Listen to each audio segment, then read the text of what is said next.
Nahuli sa Baseco, Maynila ang isang lalaking sangkot sa pagpatay at serya ng carnapping sa lungsod. Ang akusado nahuli pang gumagamit ng iligal na droga malapit lang sa presinto.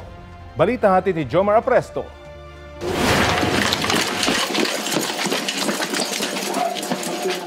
Sinalakay ng mga tauhan ng Baseco Police Station ang bahay na ito sa Maynila, kung saan nagtatago raw ang subject ng operasyon na si alias Ismael. Ayon sa pulisya, sangkot siya sa insidente ng pagpatay at serye ng carnapping sa Baseco at iba pang bahagi ng Maynila. Meron silang kinanap dito na isang sedan and isang tok-tok na pagmamayari pa ng chairman ng Baseco. Tapos meron tong pinatay dito sa Block 15 last year po. Ninanap namin na matagal yan. It so happy, nagtago pala sa Delpan. Ilang beses namin doon pinuntahan, hindi namin nakuha.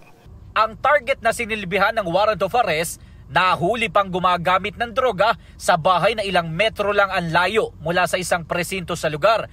Kasama niyang nahuli ang isa pang lalaki na itinuturo na kasabwat niya sa paggamit ng iligal na droga. Nakuha sa operasyon ang 2 revolver, ilang sachet ng umano'y shabu, kutsilyo at isang susi ng kotse. Isa pang tinitignan namin angulo, yung mga series ng patayan dito. So isasubject natin yung 2 revolver na nakuha natin for ballistic comparison para ma-solve natin yung ibang mga murder case dito sa loob ng Baseco po. Mananatili muna sa kustodiya ng Baseco Police Station ang akusado habang hinihintay ang commitment order ng korte. Mahaharap ang mga naaresto sa reklamong paglabag sa Comprehensive Law on Firearms and Ammunition, paglabag sa Omnibus Election Code at paglabag sa Dangerous Drugs Act of 2002.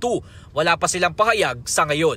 Jomar Apresto, nagbabalita para sa GMA Integrated News.